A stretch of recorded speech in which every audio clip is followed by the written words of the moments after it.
And Samuel's word came to all Israel. Now the Israelites went out to fight against the Philistines. The Israelites camped at Ebenezer and the Philistines at Aphek. The Philistines deployed their forces to meet Israel, and as the battle spread, Israel was defeated by the Philistines, who killed about 4,000 of them on the battlefield. When the soldiers returned to camp, the elders of Israel asked, "Why did the Lord bring defeat upon us today before the Philistines? Let us bring the ark of the Lord's covenant from Shiloh, so that it may go with us and save us from the hand of our enemies."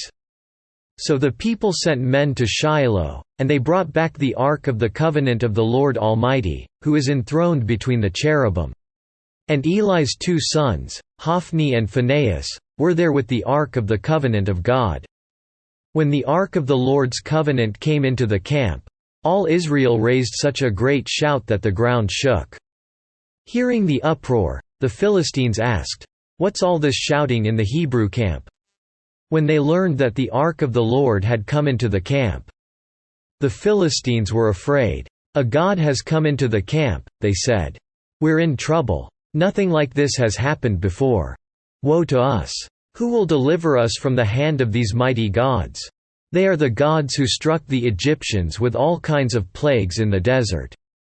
Be strong, Philistines. Be men, or you will be subject to the Hebrews, as they have been to you.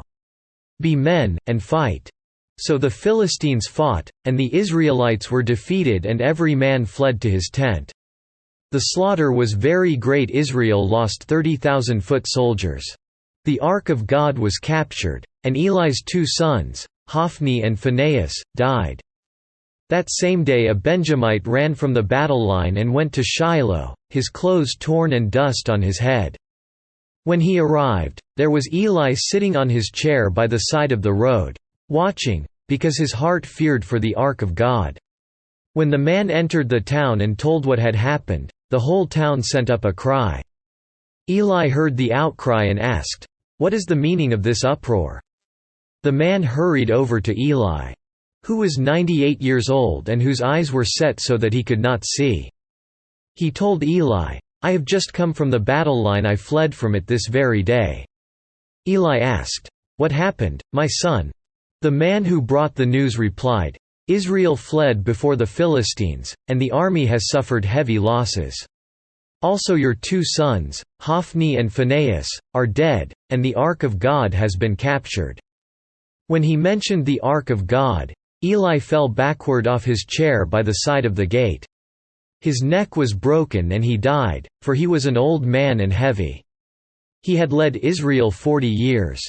His daughter-in-law, the wife of Phinehas, was pregnant and near the time of delivery. When she heard the news that the ark of God had been captured and that her father-in-law and her husband were dead, she went into labor and gave birth, but was overcome by her labor pains. As she was dying, the women attending her said, "Don't despair, you have given birth to a son." But she did not respond or pay any attention. She named the boy Ichabod, saying, "The glory has departed from Israel, because of the capture of the ark of God, and the deaths of her father-in-law and her husband." She said, "The glory has departed from Israel, for the ark of God has been captured."